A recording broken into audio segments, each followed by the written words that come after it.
Alhamdulillah Rabbil Alamin. Wassalatu wassalamu ala rasulihil kareem wa ala alihi wa sahbihi wa man tabi'ahum bi ihsan ila yaumiddin. Amma ba'd. പ്രിയമുള്ള സഹോദരി സഹോദരന്മാരെ, സൂറ മാഇദയിലെ രണ്ടാമത്തെ ആയത്താണ് കഴിഞ്ഞ ആഴ്ച നമ്മൾ തുടങ്ങി വെച്ചത്. أعوذ بالله من الشيطان الرجيم. بسم الله الرحمن الرحيم. يا أيها الذين آمنوا لا تحلوا شعائر الله ولا الشهر الحرام ولا الهدي ولا القلائد ولا آمين البيت الحرام يبتغون فضلا من ربهم ورضوانا وإذا حللتم فاصطادوا.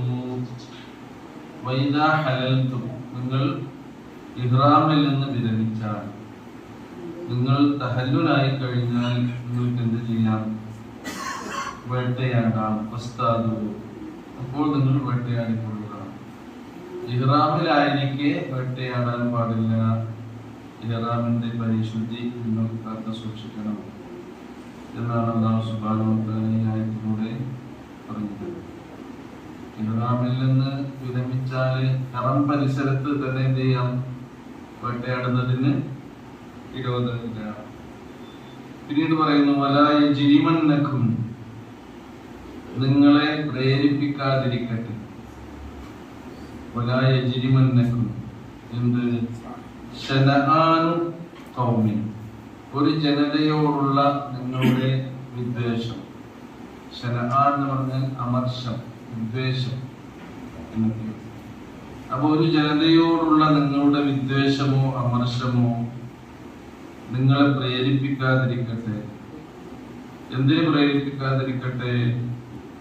അൻ തഅ്തദൂ, നിങ്ങൾ അവരോട് അതിക്രമം പ്രവർത്തിക്കുന്നതിന് നിങ്ങളെ പ്രേരിപ്പിക്കാതിരിക്കട്ടെ. ഈ ജനതയോടുള്ള അമർഷം നിങ്ങൾക്ക് ഉണ്ടായത് എന്തിനാലാണ്?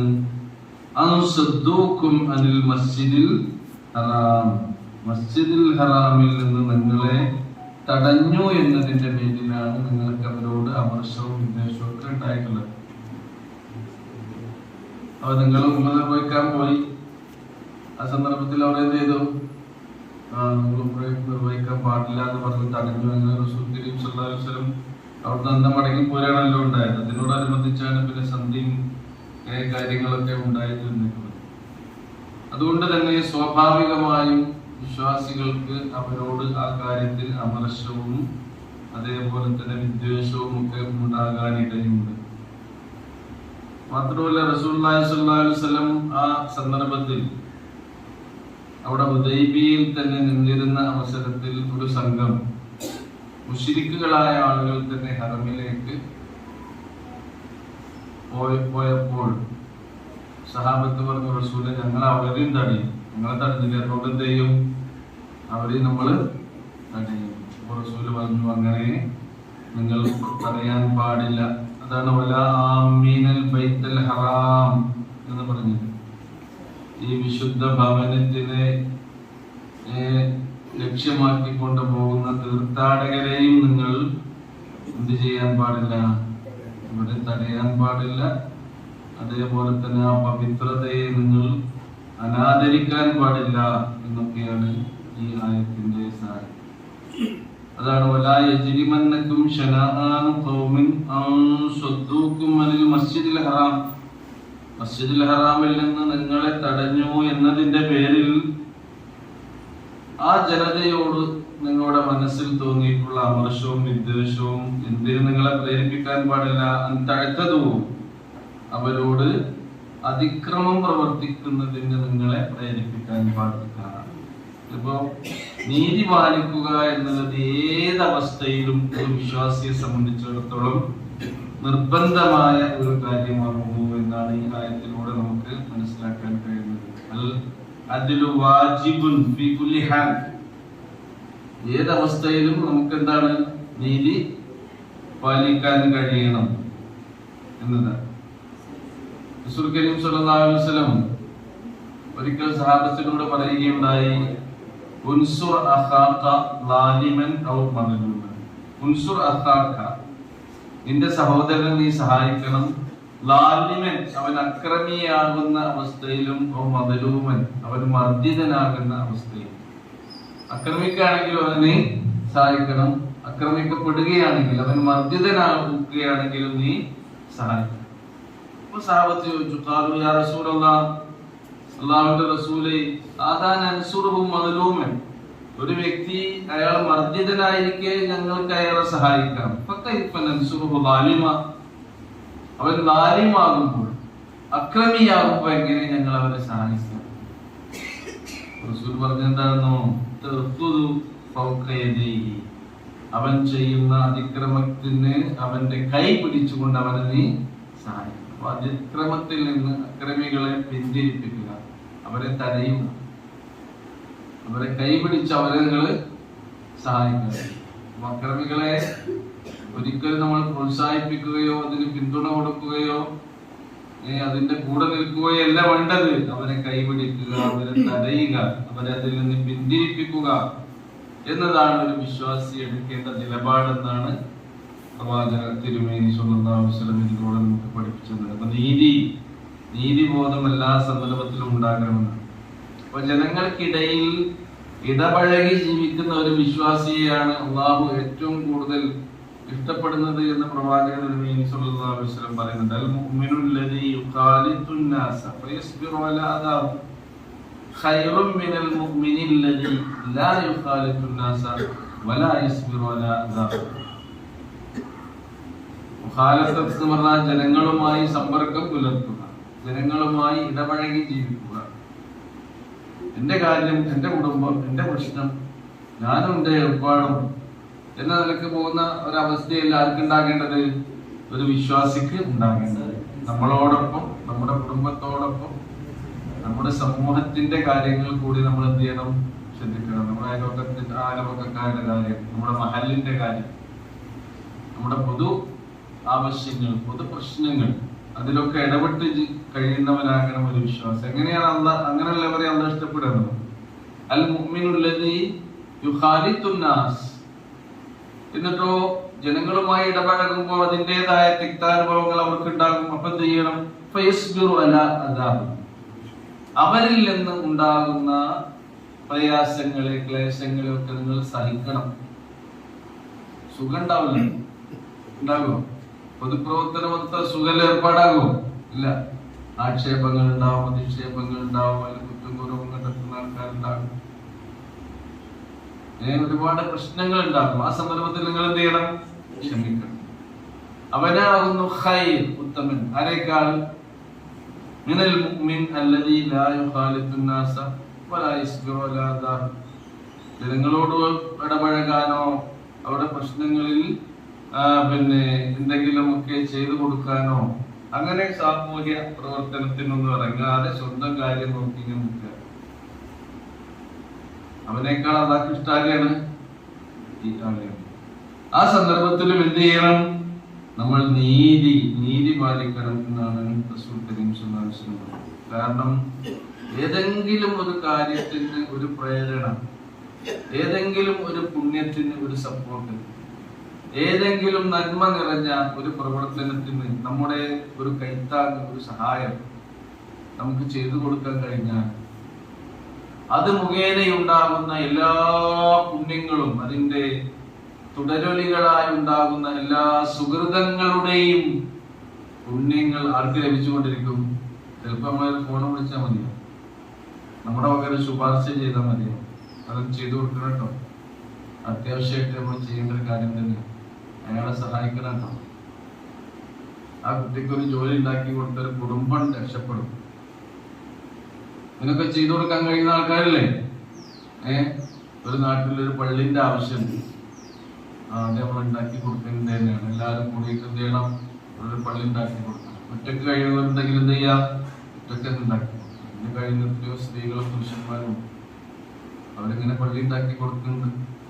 പള്ളി ഉണ്ടാക്കിയ എന്താ ഉണ്ടാക്കുന്നത്? മൻ ബനാ മസ്ജിദൻ ബനല്ലാഹു ലഹു ബൈതൻ ഫിൽ ജന്ന. നമ്മൾ നമുക്ക് നമുക്ക് വീടൊക്കെ ഉഷാറാക്കി ഉണ്ടാക്കുന്നില്ലേ, ദുനിയാവ് താമസിക്കാനുള്ള വീട്. മരിച്ചൻ പോയ അവിടെ നല്ലൊരു വീട് വേണ്ടേ, അതിന് അള്ളാഹ്ക്ക് ഇവിടെ ഒരു വീട് ഉണ്ടാക്കി കൊടുക്കണം. അപ്പൊ ഇങ്ങനെയൊക്കെയുള്ള പുണ്യകർമ്മങ്ങൾ ചെയ്യുന്ന ആളുകൾക്ക് അല്ലാഹു സുബ്ഹാനഹു വ തആല അതിൻ്റെതായ പ്രതിഫലം നൽകുകയും അവരെ ഇഷ്ടപ്പെടുകയും ചെയ്യുന്നു. മൻ ദആ ഇലാ ഹുദാ കാന ലഹു മിനൽ അജ്രി മിസ്ല ഉജൂരി മൻ ഇത്തബഅഹു ഇലാ യൗമിൽ ഖിയാമ. നമ്മൾ ആരെങ്കിലും ഒരു സന്മാർഗത്തിലേക്ക്, ഒരു നല്ല പ്രവർത്തനത്തിലേക്ക് ക്ഷണിക്കുന്നു, ആളുകൾ അതിങ്ങനെ ചെയ്തുകൊണ്ടിരിക്കുന്നു, നമ്മളതിൻ്റെ ഇടയിൽ മരിച്ചു പോകുന്നു, വീണ്ടും ഈ പുണ്യത്തിൽ ആളുകൾ കണ്ണിചേർന്ന് പങ്കുചേർന്ന് ലോകാവസാനം വരെ ഈ സുഹൃതം ഇവിടെ നിലനിൽക്കുകയാണെങ്കിൽ അതിന്റെ പ്രതിഫലം ആർക്ക് ലഭിച്ചുകൊണ്ടേയിരിക്കും? എന്നാ പിന്നെ ചെയ്യുന്ന ആളുടെ കൂലി വല്ലതും കുറയും. ആരെ കൂലി കൊടുക്കുന്ന ആരാ? കൂലി കൊടുക്കുന്ന ആരാണ്? ഇഷ്ടമില്ലാതെ ചിലതൊന്നും കയ്യും കണക്കില്ലാതെ കണക്ക് നോക്കാതെ പഠിച്ചോണ്ട് തരും കൂലി കൊടുത്തു. അങ്ങനെയുള്ള പ്രവർത്തനങ്ങൾ. എന്നാൽ എന്തെങ്കിലും ഒരു വഴികേടിന്റെ കാര്യമാണ് ഒരാൾ ഇവിടെ തുടക്കം കുറിക്കുന്നതെങ്കിൽ, ഒരു ലലാലത്തിന്റെ കാര്യത്തിന് ആരെങ്കിലും ഇവിടെ ഒരു തുടക്കം കുറിച്ചാൽ കാന അലൈഹിൽ ഇസ്മു, ആ തുടക്കം കുറിച്ച ആൾക്ക് അതിന്റെ പാപം ഉണ്ടാകും. അവന് അതുകൊണ്ട് കഴിയോ? ഇല്ല. അന്ത്യദിനം വരെ ആ പുണ്യങ്ങൾ പിന്നെ ഇങ്ങനെ ആളുകൾ പകർത്തി ചെയ്തുകൊണ്ടേയിരിക്കും. എല്ലാ അനാചാരങ്ങളും വേണ്ടാത്തരങ്ങളൊക്കെ എങ്ങനെയാ ഇവിടെ ഉണ്ടാകുന്നത്? ആരെങ്കിലും തുടക്കം കുറിച്ചു. അപ്പൊ നമുക്കും എങ്ങനെയായാൽ തിരക്കേടില്ല. അപ്പൊ ഈ വിവാഹത്തിലുള്ള ഈ നൂർത്തും ആഡംബരങ്ങളും ആഭാസങ്ങളും കോപ്രായങ്ങളും ഇതൊക്കെ നിങ്ങൾ നോക്കൂ. അള്ളാഹു റസൂലിന്റെ കാലത്തുണ്ടായിരുന്നു. അള്ളാഹുവിന്റെ റസൂലിന്റെ കാലത്ത് വിവാഹം എത്ര സിമ്പിളാണ്.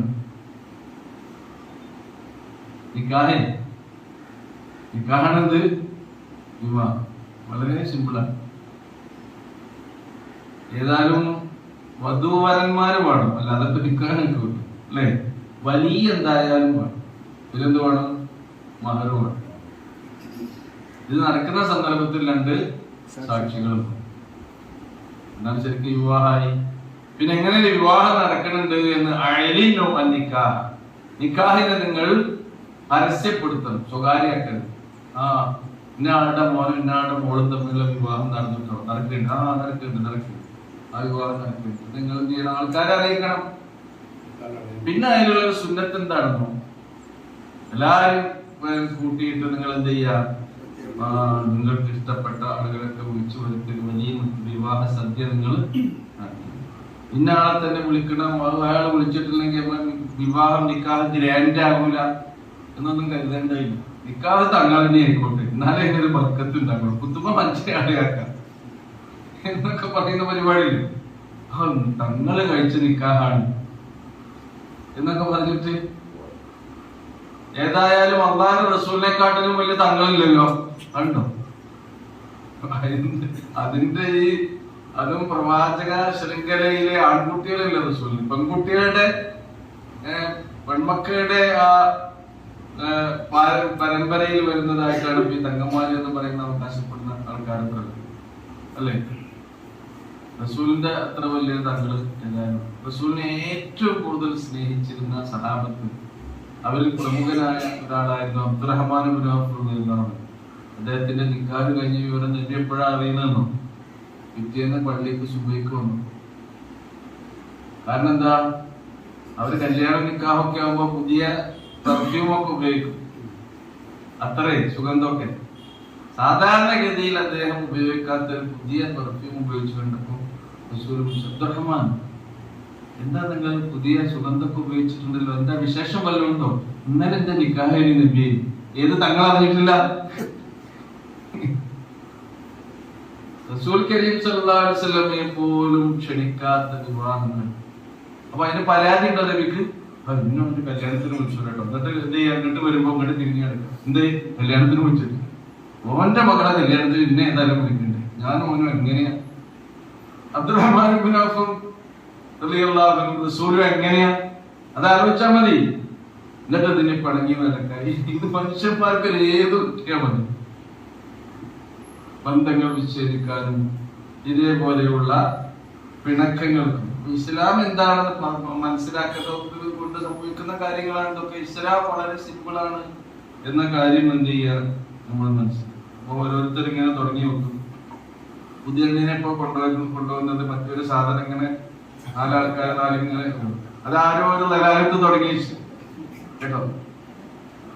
എന്നിട്ട് അതിന്റെ ഉള്ളിൽ തന്നെ അങ്ങോട്ടും ഇങ്ങോട്ടും പോകാനും പാടില്ല.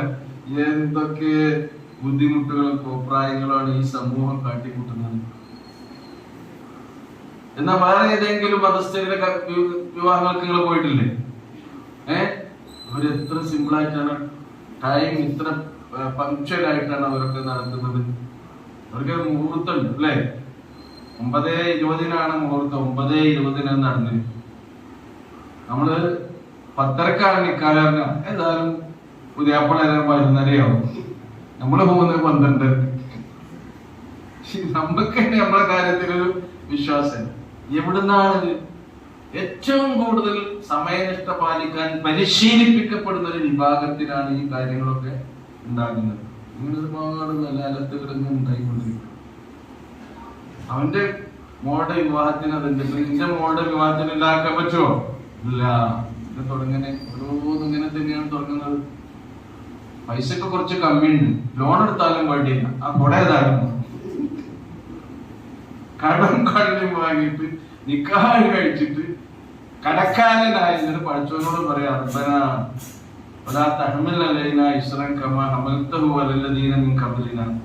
ഭാരങ്ങളൊന്നും ഞങ്ങളുടെ തലയിൽ കയറ്റി വെക്കരുത്.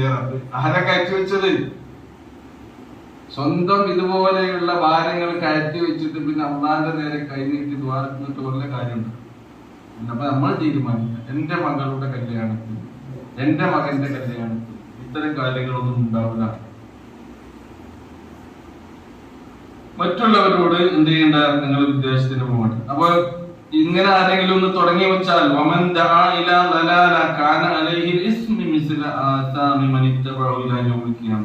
അന്ത്യദിനം വരെ ഈ കാര്യം ചെയ്തുകൊണ്ടിരിക്കുന്ന ഈ തെറ്റിന്റെ കുറ്റത്തിന്റെ ഒക്കെ ഒരു പങ്ക് ആർക്കുണ്ടാകും?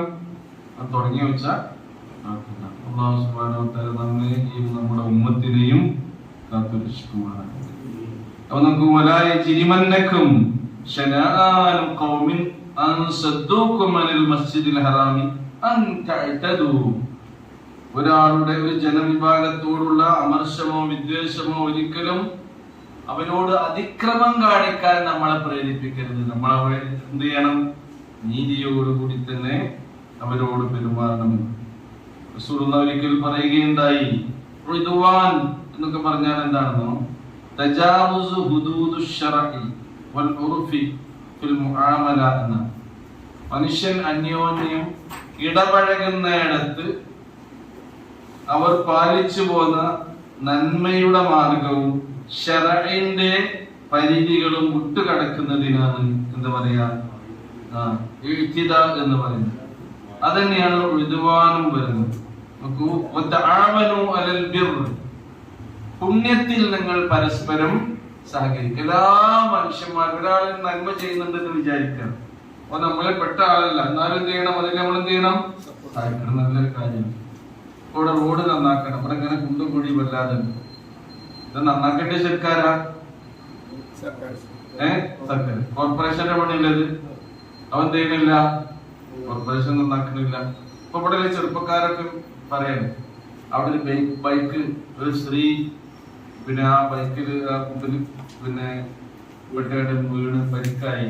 അത് കണ്ടു നിന്ന ഒരാള് ചെറുപ്പക്കാരെ കൂടി നമുക്ക് ഇവിടെ ഈ കുണ്ടൊക്കെ ഒന്ന് തോർക്കുക വരി എന്ന് പറയും.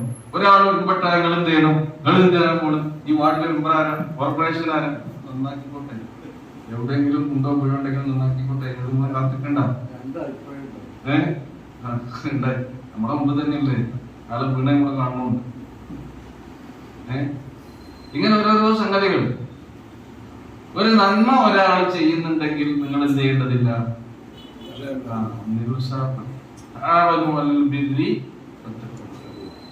അത് അമുസ്ലിമായ ഒരാള് അല്ലെങ്കിൽ ഒരു മതമില്ലാത്ത ഒരാൾ, അങ്ങനെയുള്ള ആൾക്കാർ ഓനൊരു ശാസ്ത്രവും മതമല്ല ഒന്നുമില്ല, അങ്ങനെയുള്ള ആള് നന്മക്ക് മുന്നോട്ട് വരികയാണെങ്കിൽ നിങ്ങൾ എന്ത് ചെയ്യണം? അത് ചെയ്യേണ്ടത് തന്നെയാണ്, അത് വേണ്ട തന്നെയാണ്. അപ്പാക്കണം നമ്മളെ സഹായം ഉണ്ടാകും. ഞാൻ എന്താ ചെയ്യേണ്ടത് എന്ന് ചോദിച്ചു അതേപോലെ തന്നെ എന്തിന്റെയും തഖ്വയുടെയും കാര്യത്തിൽ നിങ്ങൾ തആവന എന്ന് പറഞ്ഞാൽ പരസ്പരം സഹായിക്കണമെന്ന്.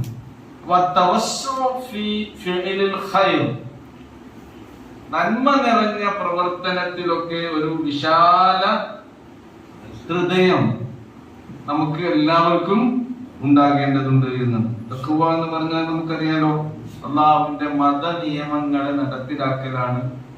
ചുരുക്കി പറഞ്ഞത് ജീവിതത്തിന്റെ രഹസ്യവും പരസ്യവുമായ എല്ലാ സന്ദർഭത്തിലും അള്ളാഹുവിന്റെ കൽപ്പനകളെ നമ്മൾ പാലിക്കലാണെന്ത് തഖ്വ. എന്നാൽ വലാ തആവനു നിങ്ങൾ സഹായിക്കാൻ പാടില്ല, പരസ്പരം സഹായിക്കരുത്. അലൽ ഇസ്മ പാപത്തിന്റെ പേരിൽ നിങ്ങൾ എന്ത് ചെയ്യരുത്? പാപകരമായ ഒരു കാര്യത്തിൽ നിങ്ങൾ സഹകരിക്കരുത്. വൽ ഉദ്വാൻ അതേപോലെ തന്നെ പരസ്പര വിദ്വേഷത്തിന്റെയും ശത്രുതയുടെയും കാര്യത്തിൽ നിങ്ങൾ ഒരിക്കലും, അതിക്രമത്തിന്റെ കാര്യത്തിലും നിങ്ങൾ ഒരിക്കലും സഹായിക്കാൻ പാടില്ല. ഒരു കാര്യം ചെയ്യുമ്പോൾ അത് ഒരു പിടിച്ചുപറിയാണ്, ഒരാളുടെ അനർഹമായ നിലക്ക് കൈവശപ്പെടുത്തുകയാണ്. അവിടെ നിങ്ങളെ കാണാൻ പാടില്ല. അതാ റസൂൽ എന്ന് പറഞ്ഞത്. റസൂൽ പറയുന്നു അൽബിറു ഹുസ്നുൽ ഖുൽഖ്, പുണ്യം എന്ന് പറഞ്ഞാൽ നല്ല പെരുമാറ്റമാണ്. വൽ ഇസ്മു പാപം ഏതാണെന്ന് എങ്ങനെ നിനക്ക് തിരിച്ചറിയാൻ കഴിയാം? മാ ഹാക ഫിൻ നഫ്സ്, നിന്റെ മനസ്സിൽ ഒരു ചൊറിച്ചിൽ ഉണ്ടാക്കുന്ന കാര്യമാണെങ്കിൽ അതെന്താണ്? എന്താകും? മാ ഹാക ഫിൽ നഫ്സ്, വേറൊരു വിഭാഗത്തിൽ മാ ഹാക ഫി സ്വദരിക എന്നും കൂടി. മനസ്സിൽ ചൊറിച്ചിൽ എന്ന് പറഞ്ഞാൽ മനസാക്ഷി കുത്ത് എന്നൊക്കെ നമ്മൾ പറയില്ലേ? ഒരു കാര്യം ചെയ്യുമ്പോ അത് ശരിയല്ലല്ലോ എന്നുള്ള തോന്നൽ നിൽക്കുന്നുണ്ടെങ്കിൽ അത് തന്നെയാണ്, അതാണ് പാപം. അതിൽ നിന്ന് വിട്ടു നിൽക്കണം. പിന്നെന്താണ്? ജനങ്ങൾ കാണുന്നത് നിങ്ങൾക്ക് അനിഷ്ടകരമായി തോന്നുന്ന ഏത് കാര്യവും എന്താണ്? പാപമാണ്. ജനങ്ങൾ കാണുന്നത് നിങ്ങൾ ഇഷ്ടപ്പെടുന്നില്ല, നമുക്ക് എന്തായിരിക്കും? പാപം. പുണ്യാണെങ്കിൽ ജനങ്ങൾ കണ്ടു എന്നൊരു വിരോധമുണ്ടോ? ഇല്ല. അപ്പൊ ഈ കാര്യങ്ങളെയാണ് നിങ്ങൾ ശ്രദ്ധിക്കേണ്ടത് എന്ന് പറയുന്നു. അദ്ദേഹം പറയാണ്, ഞാൻ റസൂലിന്റെ അരികിൽ ചെന്നു, എന്നിട്ട് ചോദിച്ചു. അപ്പൊ റസൂൽ എന്നോട് ചോദിച്ചു, നീ പുണ്യത്തെയും പാപത്തെയും ഒക്കെ പറ്റി ചോദിക്കാനാണോ വന്നത്? കൊൽത്തു, അപ്പൊ ഞാൻ പറഞ്ഞു, റസൂലേ അതെ, ഞാൻ അദ്ദേഹം അതിനു വേണ്ടി വന്നതായിരുന്നു. നബി അദ്ദേഹത്തോട് പറഞ്ഞു,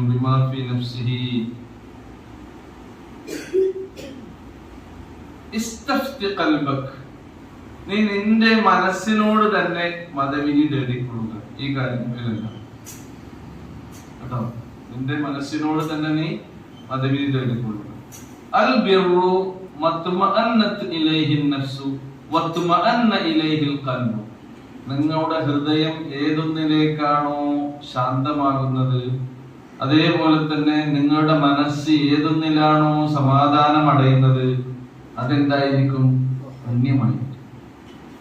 വൽ ഇസ്മു, നേരത്തെ പറഞ്ഞ പോലെ തന്നെ മാ ഹക ഫിൻ നഫ്സ് വതറദ്ദദ ഫിസ് സദ്ർ, നിന്റെ മനസ്സിൽ കിടന്ന് ഇങ്ങനെ ഇളകി മറിഞ്ഞുകൊണ്ടിരിക്കുന്ന ഒരു കാര്യം ഉണ്ടായിരിക്കും? പാപമായിരിക്കും. അപ്പൊ പാപമായ കുറ്റകരമായ ഒരു കാര്യം ചെയ്താൽ നമുക്ക് എന്തുണ്ടാവില്ല? ഒരു സുഖം കിട്ടും. മനസ്സിൽ കിടന്ന് അതിങ്ങനെ വിങ്ങിപ്പൊട്ടു. എന്നാൽ ചെയ്യുമ്പോ നല്ല സമാധാനം, പ്രശ്നങ്ങളൊന്നുമില്ല എങ്കിൽ അതെന്താണ്?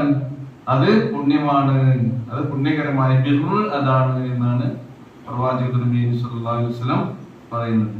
വഇൻ അഫാതക الناس വഅഫ്തൂക,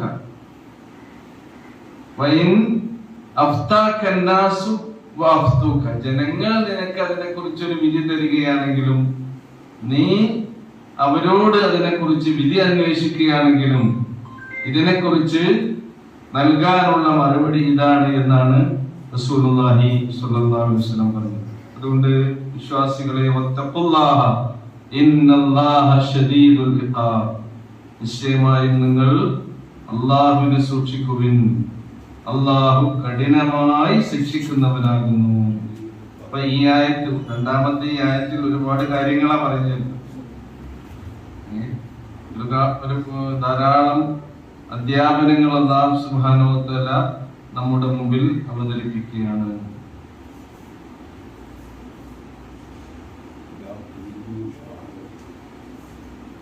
ഇനി മൂന്നാമത്തെ ആയത്ത്, حرمت عليكم الميتة والدم ولحم الخنزير وما أهل لغير الله به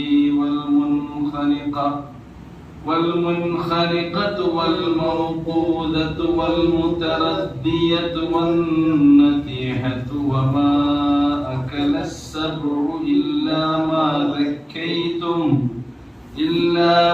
ذكيتم وما ذبح على النصب وأن تستقسموا بالأزلام ذلكم فسق اليوم يئس الذين كفروا من دينكم فلا تخشوهم واخشوني اليوم أكملت لكم دينكم وأتممت عليكم نعمتي ورضيت لكم الإسلام دينا فمن اضطر في مخمصة غير متجانف لإثم فإن الله غفور رحيم.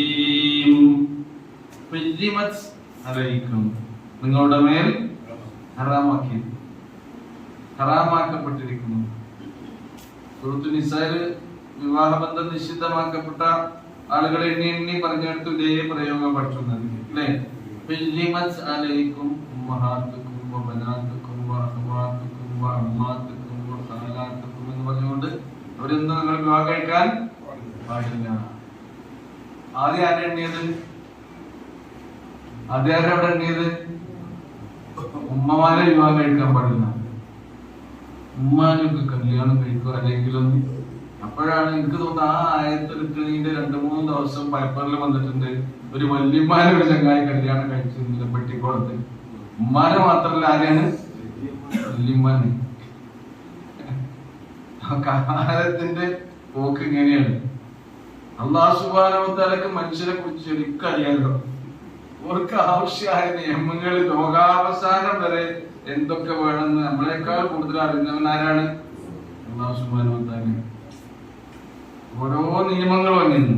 ഇതിപ്പോ നമ്മൾ ഭക്ഷിക്കുന്ന മൃഗങ്ങളുടെ മാംസങ്ങൾ നമുക്ക് അനുവദനീയമാകുന്നത് ഏത് വിധേനയാണ്, നിഷിദ്ധമാകുന്നത് ഏത് വിധേനയാണെന്നാണ് ഈ ആയത്തിലൂടെ അല്ലാഹു സുബ്ഹാനഹു വ തആല പറയുന്നത്.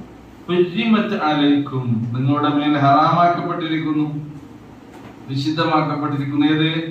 അൽ മൈതത്തു, ശവം. ശവം ചത്തതിനെ നിങ്ങൾ തിന്നരുത്. കാരണം ഒന്നാമത് ചത്തത് എങ്ങനെ ചത്താന്ന് അറിയാം ഇല്ല. ചിലപ്പോ അതിന്റെ രോഗം കൊണ്ടായിരിക്കും മൃഗങ്ങൾ രോഗബാധിതരായി മൃഗങ്ങൾ ചത്തു പോകുന്നുണ്ട്. അതുകൊണ്ട് ചത്ത് കിടക്കുന്ന ശവത്തെ ഒരിക്കലും നിങ്ങൾ തിന്നാൻ പാടില്ല. കാരണം മനുഷ്യന് ദ്രോഹകരമായ എല്ലാ കാര്യങ്ങളെയും ഇസ്ലാം ചെയ്തിരിക്കുന്നു, വിശുദ്ധമാക്കി. പ്രവാചകന്റെ പ്രബോധന ദൗത്യം സൂറ അഅറാഫിൽ വിശദീകരിക്കുന്നിടത്ത് അല്ലാഹു സുബ്ഹാനഹു വ തആല പറയുന്നുണ്ട്, നിങ്ങൾക്ക് ത്വയ്യിബാത്തിനെ എല്ലാം ആ പ്രവാചകൻ ഹലാലാക്കി തരുന്നു, ഖബായിസുകളെ എല്ലാം, മ്ലേച്ഛമായതിനെ എല്ലാം ആ പ്രവാചകൻ ഹറാമാക്കി. മൈത്തത്ത് എന്താണ്? മ്ലേച്ഛകരമായ ഒന്നാണ്, നമ്മുടെ ആരോഗ്യത്തിന് ഹാനികരമായതാണ് എന്നതിനാലാണ് അതിനെ അല്ലാഹു സുബ്ഹാനഹു വ തആല വിശുദ്ധമാക്കി. രണ്ടാമത്തേത് വദ്ദം. ദം എന്താണ്? രക്തം. ഇവിടെ രക്തത്തെ കുറിച്ച് പറഞ്ഞിടത്ത് ഖുർആൻ മറ്റൊരിടത്ത് പറയുന്നുണ്ട് അദ്ദമുൽ മസ്ഫൂഹ് എന്നാണ്. അദ്ദമുൽ ഒലിച്ചിരിക്കുന്ന രക്തത്തിന്റെ എന്തെങ്കിലും ഒരു പാടോ എന്തെങ്കിലും അടയാളോ അതിന്റെ ഏതെങ്കിലും നൂല് പോലെ സംഗതിയോ നമ്മുടെ മാംസത്തിൽ കുടുങ്ങി പോയതുകൊണ്ട് അതെന്തല്ല അങ്ങനെ ഉണ്ടാകാറുണ്ട്, ഉണ്ടാകണം. അതുകൊണ്ടാണ് ഖുർആൻ മറ്റൊരിടത്ത് ദമുൽ മസ്ഫൂഹ് എന്ന് പറയുന്നത്, ഒലിച്ചുകൊണ്ടിരിക്കുന്ന രക്തം എന്ന്. മാത്രമല്ല അതില് പ്രവാചകൻ തിരുമേനി പറഞ്ഞിട്ടുണ്ട്, മൈത്തത്തിൽ തന്നെ ഉഹില്ല ലന ഖാല റസൂലുള്ളാഹി സ്വല്ലല്ലാഹു അലൈഹി വസല്ലം ഉഹില്ല ലന മൈത്തത്താനി വദമാനി, രണ്ട് ശവങ്ങളും രണ്ട് രക്തവും നമുക്ക് ഹലാലാക്കിയിട്ടുണ്ട്. ഏതൊക്കെയാണ്? ഫഅമ്മൽ മൈത്തത്താനി, രണ്ട് ശവങ്ങൾ എന്ന് പറയുന്നത് ഒന്ന് അസ്സമക്, സമക്ക് എന്താണ്? ചത്ത മത്സ്യമാണ് ഇപ്പൊ പിടിക്കുന്നത് അല്ലേ? മത്സ്യങ്ങളെ അറക്കണം എന്ന് പറഞ്ഞാല് നമ്മൾ എന്താ കുടുങ്ങിയല്ലേ? മത്സ്യത്തെ അർത്ഥത്തെ ഭക്ഷിക്കാവൂ എന്ന് പറയാൻ അല്ലേ? കഴിയോ? പ്രാക്ടിക്കൽ അല്ല, പ്രായോഗികമില്ലാത്തൊരു സംഗതി ഇസ്ലാമില് ഉണ്ടാകുന്നത്. ആ ചെറിയ സാധനമൊക്കെ ഉണ്ട്, എന്താ നത്തോലി, പറയുകയാണെങ്കിൽ എന്തായിരിക്കും? അപ്പോ കടലിൽ മത്സ്യങ്ങൾ ചത്ത ശവമാണ്, അത് തിന്നുന്നതിന് വിരോധം. രണ്ടാമത്തെ പോലെ ജറാദ്, അതേപോലെ തന്നെ വെട്ടുകിളി, അതിനെന്താ ചെയ്യാ? ചത്തരണം. മുഹമ്മദ് ദമാനി, ഈ രക്തങ്ങളിൽ പറഞ്ഞത് ഒന്നുപോലെ ഖിബദ്. ഖിബദ് എന്താണ്? ലിവർ. ലിവർ ശരിക്കും എന്താണ്? ബ്ലഡാണ്. തിഹാൽ എന്ന് പറഞ്ഞ പിന്നെ ഇതിലുള്ള മറ്റൊരു സാധനമാണ് ലിവറിന്റെ പ്ലീഹ.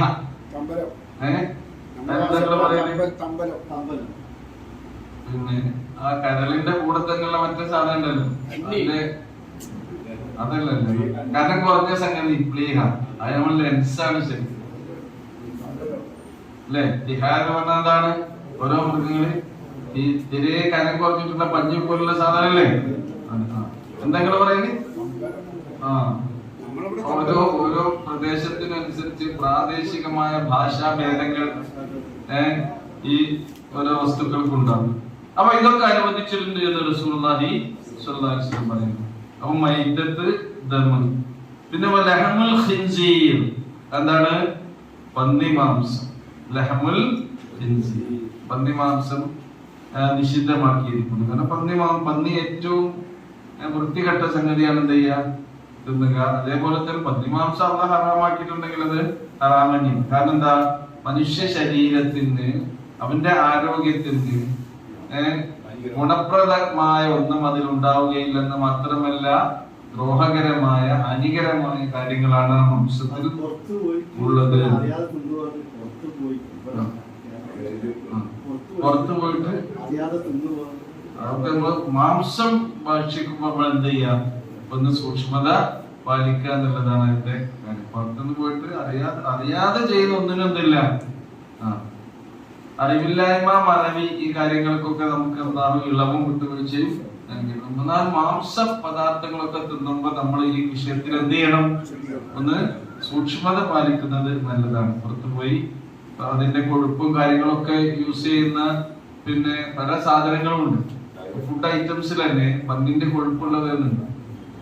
നമ്മുടെ മക്കള് തിന്നുന്ന ചോക്ലേറ്റുകളിൽ വരെ ഇതിന്റെ പന്നി കൊഴുപ്പുണ്ട്. നമ്മൾ ഉപയോഗിക്കുന്ന സോപ്പ്, മറ്റു വസ്തുക്കൾ, പേസ്റ്റ്, അതെല്ലാം ഈ സംഗതികളിലൊക്കെ നിത്യോപയോഗ സാധനങ്ങളിലൊക്കെ പന്നിക്കൊഴുപ്പ് എഴുതിയിട്ടുണ്ടാകും. അത് നോക്കി സംഗതി എന്ത് ചെയ്യണം? അത്തരം വസ്തുക്കളെ നമ്മൾ എന്ത് ചെയ്യണം? വർജിക്കണം. ലഹമുൽ ഖിൻസീർ, അതെ. അതേപോലെ തന്നെ വമാ ഉഹില്ല ലിഗൈരില്ലാഹി ബിഹി, വമാ ഉഹില്ല ലിഗൈരില്ലാഹ്, അല്ലാഹു അല്ലാത്തവരുടെ പേരിൽ ശബ്ദം ഉയർത്തപ്പെട്ടത് എന്നാണ്. എന്ന് പറഞ്ഞാൽ അല്ലാഹു അല്ലാത്തവരുടെ പേരിൽ അറുക്കപ്പെട്ടത്. അറുക്കുമ്പോ ആരാ പേരാ നമ്മൾ ഉച്ചരിക്കുക? അല്ലാഹുവിന്റെ പേര്. ബിസ്മില്ലാഹ്, ബിസ്മില്ലാഹി അല്ലാഹു അക്ബർ. വജ്ജഹതു വജ്ഹിയ അല്ലദീ ഫത്തറ അസ്സമാവാതി വൽ അർള ഹനീഫൻ മുസ്ലിമൻ വമാ അന മിനൽ മുശ്രിക്കീൻ. ഇന്ന സ്വലാത്തി വനുസുഖി വമഹിയായ വമമാതി ലില്ലാഹി റബ്ബിൽ ആലമീൻ. വലിയ അറുക്കുമ്പോ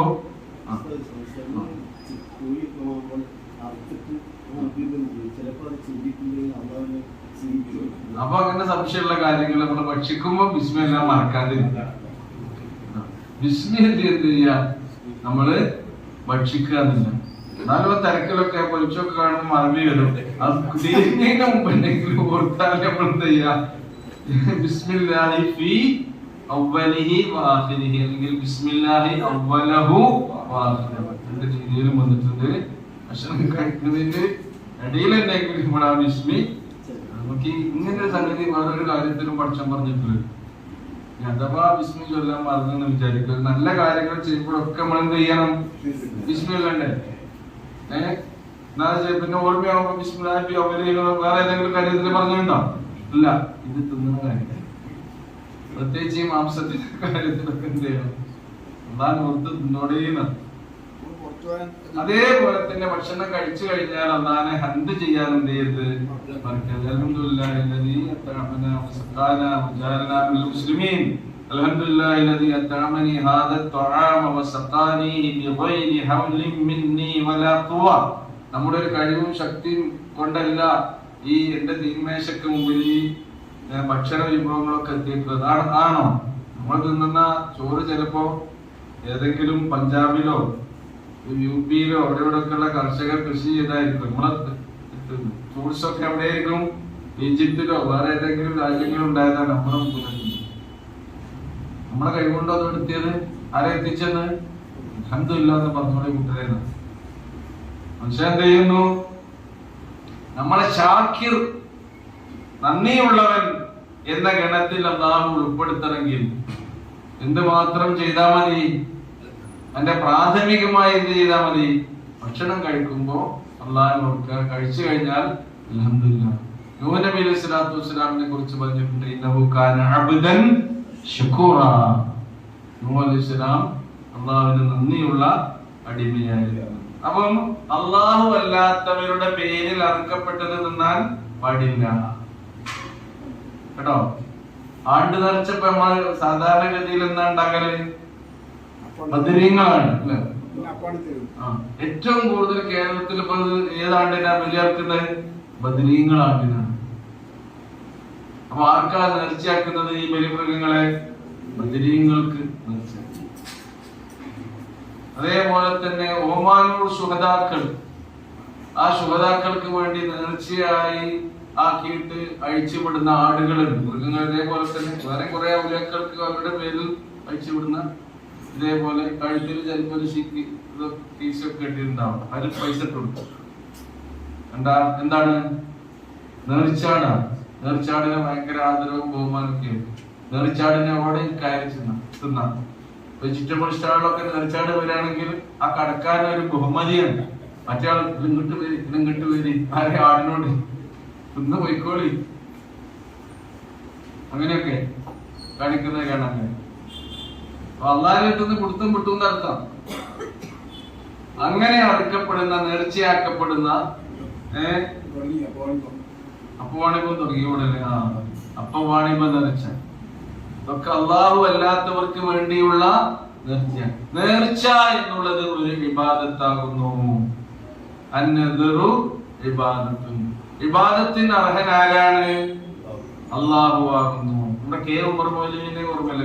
തിരുവക്കാട് ഖുർആൻ പരിഭാഷ ഒക്കെ എഴുതിയ പഴയ ആൾക്കാർക്ക് ഓർമ്മ ഉണ്ടാവും. ഉമർ മൗലവി ലാ ഇലാഹ ഇല്ലല്ലാഹ് എന്നുള്ളതിന്റെ അർത്ഥം പറയുമ്പോൾ ഓരോന്ന് വിശകലനം ചെയ്ത് പറഞ്ഞു. ഇലാഹ് ആരാധ്യൻ, അള്ളാഹു, ആ അള്ളാഹുവിനാണ് പ്രാർത്ഥന. ഇബാദത്തിന്റെ എല്ലാ ഇനങ്ങളും ആർക്കാണ്? അള്ളാഹുവിനാണ്. നേർച്ച എന്താണ്? ഇബാദത്താണ്. അപ്പൊ നേർച്ചക്കാരൻ ആരാണ് ശരിക്ക്? അള്ളാഹുവാണ്. ലാ ഇലാഹ ഇല്ലല്ലാഹ്, അള്ളാഹു അല്ലാതെ നേർച്ചക്കാരനില്ല. നേർച്ച ആർക്കേ കൊടുക്കാൻ പാടുള്ളൂ? അള്ളാഹുവിന് മാത്രമേ കൊടുക്കാൻ പാടുള്ളൂ. ഏതെങ്കിലും ജീവിയെ അറുക്കുകയാണെങ്കിൽ അറവിൽ പോലും നിങ്ങൾ എന്ത് ചെയ്യുക?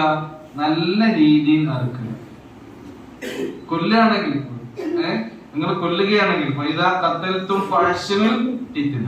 കൊല്ലാൻ നിർദ്ദേശം നൽകിയ ജീവികളൊക്കെ ഉണ്ട്. ഒരു തേള് ഇങ്ങനെ വരികയാണ്. തേള് നമുക്ക് എന്ത് ചെയ്യാം? കൊല്ലാം. ഇതേപോലെ തന്നെ എണ്ണി പറഞ്ഞ ക്ഷുദ്ര ജീവികളുണ്ട്. എലി പോലുള്ള ജീവികളൊക്കെ നമുക്ക് എന്ത് ചെയ്യാം? കൊല്ലുകയാണെങ്കിൽ എങ്ങനെ കൊല്ലണം? അതിനെ ഇടങ്ങാറാക്കണ വിധത്തിൽ നിങ്ങൾ എന്ത് ചെയ്യാൻ പാടില്ല? കൊല്ലാൻ പാടില്ല. അതാണ് ഫൈദ ഖതൽതും ഫഅഹ്സിനുൽ ഖിത്ല വൈദ ദബഹ്തും ഫഅഹ്സിനുൽ ദിബ്ഹ. അറക്കുകയാണെങ്കിൽ നല്ല രീതിയിൽ നിങ്ങൾ എന്ത് ചെയ്യണം? അറുക്കുകയാണ്. അറുക്കണമെങ്കിൽ എന്താണ് അതിന്റെ നല്ല രീതി എന്ന് പറഞ്ഞാൽ വൽയഹിദ് അഹദുക്കും ശഫ്റതഹു, തന്റെ കത്തിയുടെ വായ്ത്തല അവൻ മൂർച്ച കൂട്ടട്ടെ. നല്ല മൂർച്ച ഉറപ്പുവരുത്തണം അറുക്കുമ്പോൾ. ഏതായാലും അറുക്കലെങ്കിൽ ഇങ്ങനെ ഇടങ്ങേറാക്കിയിട്ട് മൃഗങ്ങളെ ഇടങ്ങേറാക്കുന്ന വിധം നിങ്ങൾ അറുക്കരുത്. വൽയുരിഹിദ് ദീഹതഹു, അങ്ങനെ അവൻ അറുക്കുന്ന അറവ് മൃഗത്തിന് സുഖം നൽകട്ടെ. ഏതായാലും ജീവൻ കളയാണ് നമ്മുടെ ആവശ്യത്തിന് വേണ്ടി പഠിച്ചോന്റെ പേര് ഉച്ചരിച്ചുകൊണ്ട് നമ്മുടെ മാംസത്തെ നമ്മൾ ഹലാലാക്കുമ്പോൾ എന്ത് ചെയ്യണം? അവിടെ പോലും നിങ്ങൾ ശ്രദ്ധിക്കണം എന്ന് റസൂലുള്ളാഹി നമ്മെ പഠിപ്പിക്കുന്നു. അപ്പൊ അടിച്ചു കൊല്ലരുത്, അറുത്ത് തിന്നണം. പിന്നെ അൽ മുത്തറദ്ദിയ, വീണ് ചത്തത്. ഉയരമുള്ള പ്രദേശങ്ങളിലൊക്കെ വീണിട്ട് എന്ത് ചെയ്യും? മൃഗങ്ങൾ ചത്തുപോകും. അത് തറദ്ദ, എത്തറദ്ദ അതിൽ നിന്നാണ്. ഫമാ യുഗ്നി അൻഹു മാലുഹു ഇദാ തറദ്ദ, അതിൽ നിന്നാണ് എന്ത് വന്നത്? മുത്തറദ്ദി. നമ്മൾ പഠിച്ചിട്ടില്ലേ? പഠിച്ചു കഴിഞ്ഞു. ഫമാ യുഗ്നി അൻഹു മാലുഹു ഇദാ തറദ്ദ. അൽ മുത്തറദ്ദിയ എന്ന് പറഞ്ഞാൽ വീണ് ചത്തത്. മലന്റെ പാറന്റെ ഒക്കെ മുകളിൽ നിന്ന് വീണ്. പിന്നെ അന്നതീഹത്തു, മറ്റു മൃഗങ്ങളുടെ കുത്തേറ്റ് ചത്തത്. അപ്പൊ ഇതൊക്കെ എണ്ണി പറഞ്ഞു തരുന്നുണ്ട് കേട്ടോ. ഈ മാംസം ഒന്നും നിങ്ങൾ ഭക്ഷിക്കാൻ പാടില്ല. മറ്റു മൃഗങ്ങളുടെ കുത്തേറ്റ് ചത്തുപോയ മൃഗങ്ങളുടെ. അതേപോലെ തന്നെ ഒമാ അക്കലസബ, വന്യമൃഗങ്ങൾ കടിച്ചു തിന്ന് ബാക്കിയാക്കി പോയത് എന്ത് ചെയ്യരുത്? നിങ്ങൾ വലിയൊരു കാട്ടുപോത്താണ്. 300 കിൻഡലും 3 കിൻഡലും 300 കിലോ ഒക്കെ ഉള്ളതുണ്ടാവും. അതിൽ നിന്ന് കുറച്ചേ ആര് നിന്ന് പോയിട്ടുള്ളൂ. ബാക്കി അവിടെ കിടക്കാൻ പറ്റുമോ? അത് അവരുടെ ആവശ്യത്തിന് വേട്ടയാടി അവരെ പിടിച്ചാണ്, അവര് തിന്ന്, അവര് പോയി, അവര് ബാക്കിയാക്കി. അത് നിങ്ങൾക്കില്ല. നിങ്ങൾ ഭക്ഷണത്തിന് വേണ്ടി ഉപയോഗിക്കുമ്പോൾ ഈ മാന്യതയൊക്കെ പുലർത്തണം.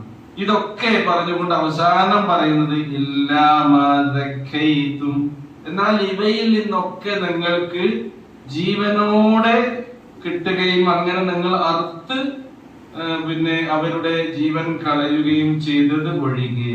ദക്കായുദക്കി എന്ന് പറഞ്ഞാൽ അറുത്തതൊഴികെ. ഈ പറഞ്ഞവയിൽ നിന്നൊക്കെ അറുക്കാൻ നിങ്ങൾക്ക് കിട്ടുന്നത് ഉണ്ടാകും അല്ലെ? ഒരു പാറപ്പുറത്തുനിന്നോ അല്ലെങ്കിൽ മലന്റെ മുകളിൽ നിന്നോ ഇരുണ്ട് വീണ് ഇങ്ങനെ ചാകുന്നതിന് മുമ്പ് നിങ്ങൾക്ക് കിട്ടിയാൽ. മറ്റു മൃഗങ്ങളുടെ കുത്തേറ്റിട്ടുണ്ട്, പക്ഷെ എന്ത് ചെയ്തിട്ടില്ല? ജീവൻ പോയിട്ടില്ല. നിങ്ങൾക്ക് കിട്ടിയാൽ.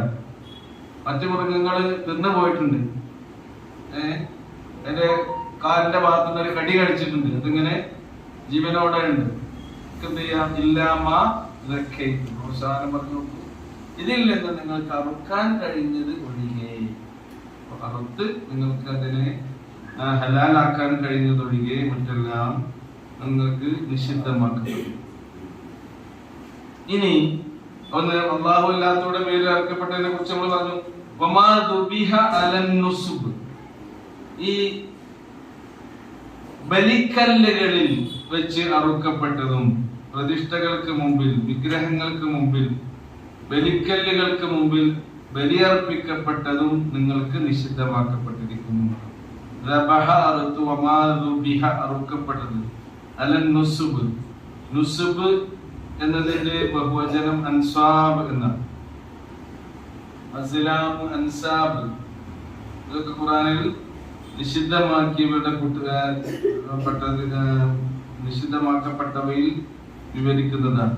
ബലിക്കല്ലുകളിൽ, വിഗ്രഹങ്ങൾക്ക് വേണ്ടിയൊക്കെ അറുക്കപ്പെട്ട ബലിക്കല്ലുകളിൽ അറുക്കപ്പെട്ടതും എന്ത് ചെയ്യാൻ പാടില്ല? നിങ്ങൾ ഭക്ഷിക്കാൻ പാടില്ല.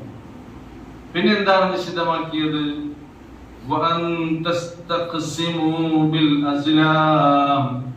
ഇത് മാംസത്തിന്റെ കാര്യമല്ല, ഇത് വേറൊരു കാര്യം പ്രത്യേകിച്ച് അതിന്റെ ഇടയിൽ അല്ലാഹു പറയും.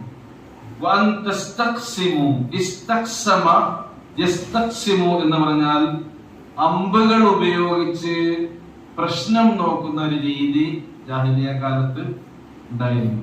ഈ കാലഘട്ടത്തിലും അതിന്റെ പുതിയ പുതിയ വെർഷനുകളൊക്കെ ഇന്ന് നമുക്ക് ഈ അന്ധവിശ്വാസത്തിന്റെ ഭാഗമായി നിലനിൽക്കുന്നത് കാണാൻ കഴിയും. അസ്ലാം എന്ന് പറഞ്ഞ അമ്പുകളാണ്. ഇസ്തക്സമ എന്ന് പറഞ്ഞാൽ ഭാഗ്യം നോക്കുക. അവര് ഭാഗ്യം നോക്കിയിരുന്നത് സലമുൻ എന്നതിന്റെ ബഹുവചന രൂപമാണെന്ത്? അസ്ലാം. സലമുൻ അസ്ലാമുൻ. 3 അമ്പുകൾ ഉണ്ടാകും. ഒന്നിന്മേൽ എഴുതിയിട്ടുണ്ടാകും അമറനി റബ്ബി, എന്റെ റബ്ബ് ഇത് ചെയ്യാൻ എന്നോട് കൽപ്പിച്ചിട്ടുണ്ട്. ഒരു അമ്പിന്റെ മുകളിൽ എന്താ എഴുതുക? അമറനി റബ്ബി, എന്റെ റബ്ബ് ഇത് എന്നോട് കൽപ്പിച്ചു. രണ്ടാമത്തേൽ എഴുതുക നഹാനി റബ്ബി, എന്റെ റബ്ബ് ഇത് ചെയ്യുന്നത് എന്നോട് വിലക്കിയിട്ടുണ്ട്, വിരോധിച്ചിട്ടുണ്ട്. മൂന്നാമത്തേതിലോ മുഫില ലൈസ ലഹു അലൈഹി, അതിലൊന്നും എഴുതിയിട്ടുണ്ടാവും. അപ്പൊ ഒന്നിൽ ഇത് ചെയ്യണമെന്നും മറ്റൊന്നിൽ ചെയ്യരുതെന്നും, മൂന്നാമത്തേതോ ഒന്നും ചെയ്യാത്തതും. ഇങ്ങനെ 3 അമ്പുകൾ ഉണ്ടാകും. അപ്പൊ അങ്ങനെ ആരെങ്കിലും എന്തെങ്കിലും ഒരു കാര്യം ചെയ്യാൻ ഉദ്ദേശിക്കുകയാണ്, ഒരു യാത്ര പോകാൻ ഉദ്ദേശിക്കുകയാണ്, അല്ലെങ്കിൽ മുമ്പ് ഒരു കച്ചവടം ചെയ്യാൻ ഉദ്ദേശിക്കുകയാണ്, വേറെ എന്തെങ്കിലും ഒക്കെ കാര്യം ചെയ്യാൻ ഉദ്ദേശിക്കുകയാണെങ്കിൽ അവരെന്ത് ചെയ്യുന്നോ, ഈ പ്രശ്ന കോലുകളിൽ നിന്ന് ഏതെങ്കിലും ഒന്നെടുത്ത് നറുക്കെടുക്കണില്ല. അതേപോലെ അതിന് പകരം എന്താണ്? ഇതാണ് ഇതേ കാര്യം തന്നെ അമറനി റബ്ബിന്റെ ഒരു നറുക്ക്, മറ്റേലോ നഹാനി റബ്ബി, ഒന്നിലൊന്നുമില്ല, എന്നിട്ട് കുലുക്കിയിട്ട് ഒരാൾ നറുക്കെടുക്കുകയാണ് എന്ന് വിചാരിക്കണം. ചിലർക്ക് സൗകര്യത്തിന് വേണ്ടി അങ്ങനെ ചെയ്യുന്നു. അപ്പൊ അത് കിട്ടുകയാണെങ്കിൽ എന്ത് ചെയ്യൂല? നഹാനി റബ്ബി ആണെങ്കിൽ അത് ചെയ്യൂല, അമറനി റബ്ബി ആണെങ്കിൽ അത് ചെയ്യും. ഒന്നുമില്ലാത്ത കിട്ടുകയാണെങ്കിലോ പിന്നെയും രണ്ടാമത് ഇതിൽ രണ്ട് ഏതെങ്കിലും ഒന്ന് കിട്ടുന്നവരെ, അതാണ് എന്റെ പരിപാടി. ഇങ്ങനെയുള്ള വിചാരിക്കുക. അപ്പൊ നമ്മൾ ശ്രദ്ധിക്കേണ്ടത് എന്താണ്? നമ്മൾ വിചാരിക്കേണ്ടത് എന്താണ്? എന്റെ പഠിച്ചവൻ എനിക്കതാണ് കണക്കാക്കിയിട്ടുള്ളത്. അതാണ് നമ്മൾ പറയുന്നത്. നമ്മുടെ ജീവിതത്തിൽ ഹൈറല്ലാത്ത ഒന്നും സംഭവിക്കൂല. സംഭവിക്കുന്നതെല്ലാം നമുക്ക് എന്തായിരിക്കും? ഹൈറായിരിക്കും. ഇങ്ങനെയുള്ള ഒരു പോസിറ്റീവ് മൈൻഡ് അത് വളർത്തിയെടുക്കുകയാണ് നമ്മുടെ ഈമാനിലൂടെ നമ്മൾ ചെയ്യേണ്ടത്. ഇതാണ് റസൂലുള്ളാഹ് ഇതിലൂടെ പഠിപ്പിക്കുന്നത്. ഇൻഷാ അല്ലാഹ് ബാക്കി ഭാഗങ്ങൾ അടുത്ത ക്ലാസ്സിൽ നമുക്ക് വിശദീകരിക്കാം. അല്ലാഹു അനുഗ്രഹിക്കുമാറാകട്ടെ. അല്ലാഹുവേ, നമ്മുടെ ജീവിതത്തിലെ തെറ്റുകളും അബദ്ധങ്ങളും നിങ്ങളോട് പൊറുക്കണമേ. മരണപ്പെട്ടു പോയി എല്ലാവർക്കും മഗ്ഫിറത്തും റഹ്മത്തും നൽകണമേ. നിങ്ങൾക്കിടയിലെ രോഗികൾക്ക് ശിഫയും ശമനവും നൽകി അനുഗ്രഹിക്കണമേ. ربنا آتنا في الدنيا حسنة وفي الآخرة حسنة وقنا عذاب النار. ربنا تقبل منا إنك أنت السميع العليم وتب علينا إنك أنت التواب الرحيم. وصلى الله تعالى على خير خلقه محمد وعلى آله وصحبه أجمعين. سبحان ربك رب العزة عما يصفون وسلام على المرسلين والحمد لله رب العالمين.